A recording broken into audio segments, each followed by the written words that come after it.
I felt fidgety as I sat in the small transport ship, my mind conjuring up images of how I would deal with the upcoming ordeal. Captain Gray sat beside me, tinkering on his arm tablet. I believe he called it COTAD, which stands for Combat Operations and Tactical Analysis Device. Apparently, you are able to do a whole lot of things with that, and it's supposedly possible to connect it straight to the user's mind. That sounds both dangerous and disturbing, and I will get one, according to the A.I Huginn. The transport shook as we gained altitude, and I could see from the viewport that we were entering thick, dark clouds. Storms were not uncommon on Tiri, as it is a tropical world, but something about this cloud cover seemed off.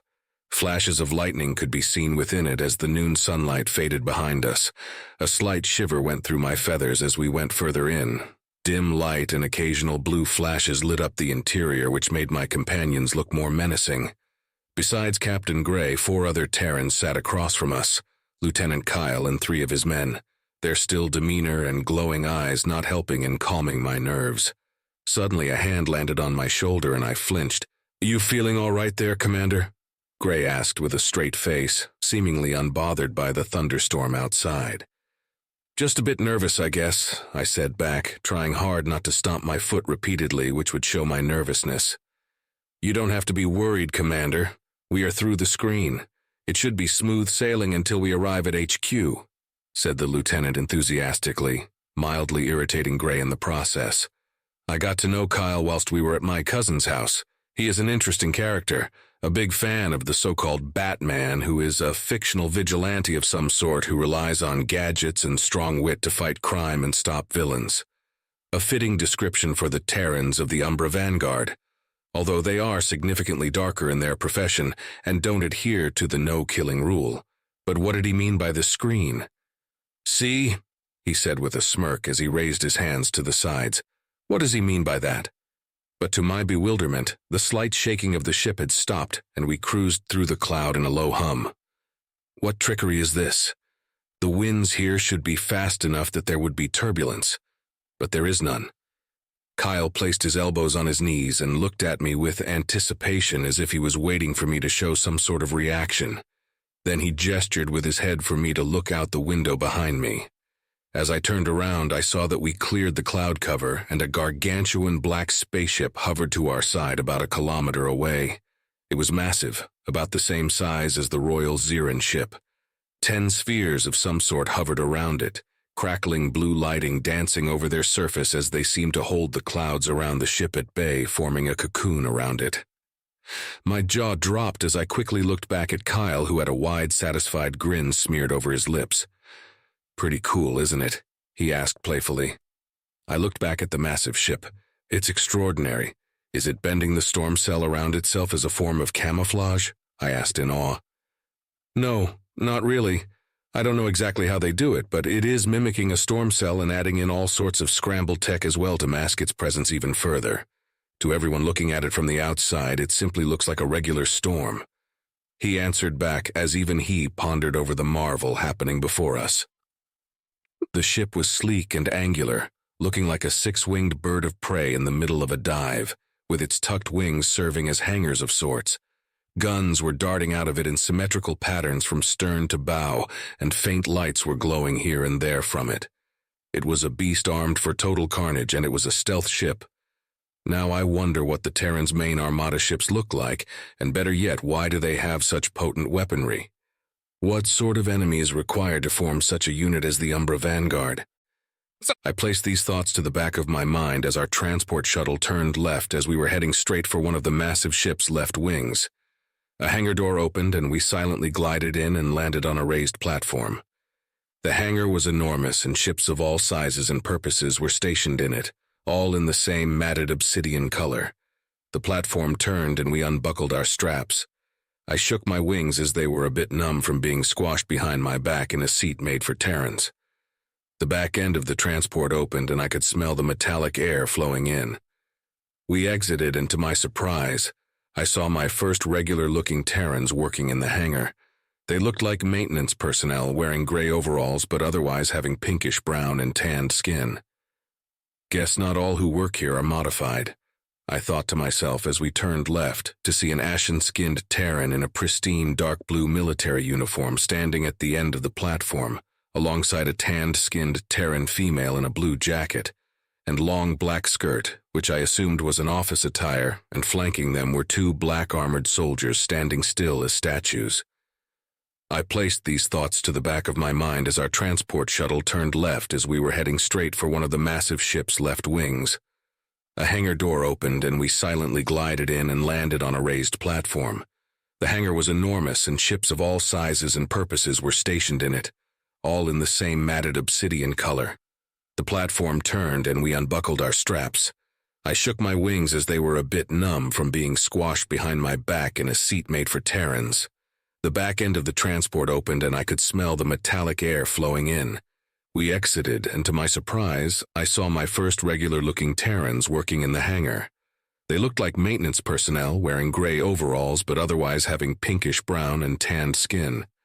Guess not all who work here are modified, I thought to myself as we turned left to see an ashen-skinned Terran in a pristine dark blue military uniform standing at the end of the platform, alongside a tanned-skinned Terran female in a blue jacket and long black skirt which I assumed was an office attire, and flanking them were two black-armored soldiers standing still as statues. We walked up to them, and Captain Gray and the rest stiffened up and saluted. "At ease, men," the Ashen Man said in a booming voice that rang with authority. Then he looked at me. "Glad to have you on board, Commander Xelios. I am Major Cart. Welcome to the Obsidian Sentinel." He continued as he walked up to me with a smile and reached his hand out. I met his hand with mine as I looked up at him. He stood almost a head taller than me. When I grasped his hand, it felt rough to the touch, and his gaze felt eerie. He was a veteran of war, of that I was certain. "Glad to be on board," I stammered back, still taking in the whole scenery. "No need to be nervous. You are among allies here, and there is not a safer place on this planet than here," the Major confirmed with a chuckle. My nerves calmed down a bit after hearing that. "Ah, where are my manners? This is Cassandra. She is head of our diplomatic branch," he said as he pointed his hand towards the female to his side. "She will have you sign a few documents before we can offer any of our military secrets to you," he said with a wink. "Geez, I'm not here to only have him sign papers. He is an important allied military personnel, and this is just as much of a diplomatic meeting as it is a military one," she huffed, then walked up to me with a raised hand. "Glad to meet you, Commander Xelios. I am Cassandra Delaney, head of UDB. I will require a bit of your time before you go meet our scientists," she said with a warm smile as I shook her hand. "A pleasure," replied, feeling more calm seeing as she looked like a normal Terran and not an enhanced super soldier. "Shall we get going then?" she asked politely as she gestured to me to walk with her down the stairs. I nodded, and we went off alongside the two escorting soldiers. We walked down the stairs, and at the bottom was a tram waiting for us, hovering slightly above a rail that bent around to an exit hole in the center of the hangar. "I will come pick you up when it's time to go to the research station," Captain Gray shouted as we entered the tram. I nodded and waved my goodbye for now as we started to move slowly in a low hum. The tram picked up speed and we were off into the bowels of the ship. We engaged in small talk, but under these circumstances, the short trip just felt a bit awkward. 5 minutes later, the tram started to slow, and we came to a halt before a station that connected to an elevator. We entered and went up what felt like 100 floors until the doors slid open, and a lavish conference room stood before me. An oval table stood in the middle with furnished chairs stacked neatly under it. One chair had a large slit in the back of it, like my furniture at home. "We imitated your design so you could sit comfortably," Cassandra said as she gestured with a smile for me to sit. I walked to the chair and sat down, my wings sliding comfortably behind it through the slit on the back.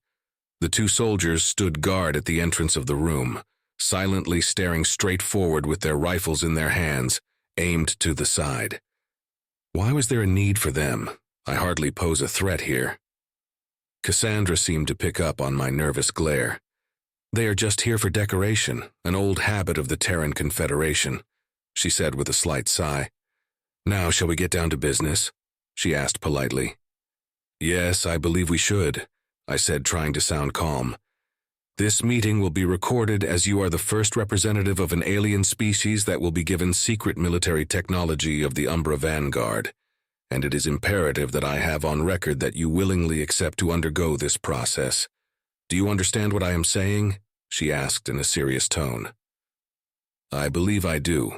You wish to have an Illyrian force for crowd control and want to be able to direct and communicate with us in a more straightforward fashion. I answered back promptly. Correct. And do I have it on record that you willingly accept to undergo minor physical alterations in order to assist us? She continued. I accept. I said as I steeled myself, it was now set in stone that I would undergo augmentation. I do not like it, but if it is what is needed to help my people, then I shall do what I must. She handed me a tablet that had a few documents on it. I skimmed over it, and most of them were documents about swearing secrecy about what I see and hear during my stay here, and that if I break the contract I will be held accountable by Terran laws, as well as a signed agreement that I willingly accept to be augmented. They sure are a thorough bunch. I thought to myself as I signed the last document with my name and handed the tablet back to Cassandra. She went over them and then smiled at me. Everything is in order. I wish I had more time to talk with you, but an old crow keeps pestering me to wrap this up, she said with what looked like a forced smile. I am not that old, and I can't really age as a matter of fact, came a voice from a speaker in the ceiling. Oh, are you sure about that? You sure sound like one now, forcing me to be quick about this. Cassandra snapped back in an icy tone as she looked up at the speaker. Not scientifically possible, and time is short. We need to have everything prepared for the operation as soon as possible. I have already notified Captain Gray, and he should arrive to take Commander Xelios to his next destination in 43 seconds. Huginn answered in a monotone voice.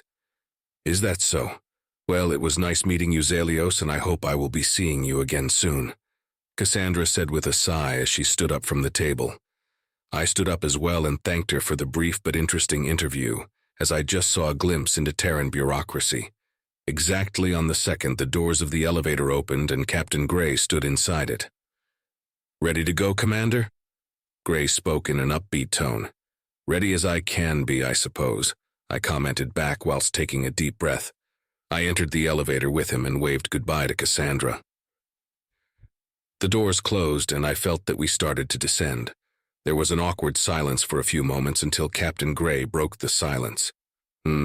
Now that you have signed the required documents, you are now considered a part of Umbra, an honorary member, and therefore if you have any questions about us or our history, you can ask away, and I will do my best to answer, he said with a kind smile. I pondered for a while as we exited the elevator and entered another tram. How are you and the shadow soldiers made? I asked, as that was the first thing I was wondering when I first met him. I figured that would be the first thing that came to your mind, he chuckled in response. To become a part of the Umbra Vanguard, one has to be handpicked by a screening team. The other major branches of the Terran military have these teams within them, and they pick individuals that fit a criteria. Good team coordination, fast response time, good physical health, and so forth. I was picked from the Marine Corps myself. Once a person has been selected, they are given an opportunity to join. Most so far have jumped at the opportunity, as you get a higher pay and the retirement fund is quite generous, but there are risks involved.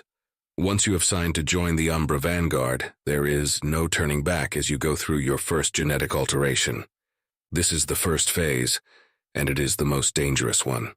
A soldier is placed within a chamber where a substance is pumped into your body through your spine, which alters your genetic makeup, increasing your physical abilities exponentially and your brain problem-solving skills, as well as decreasing your response to stress so a soldier can work better under pressure.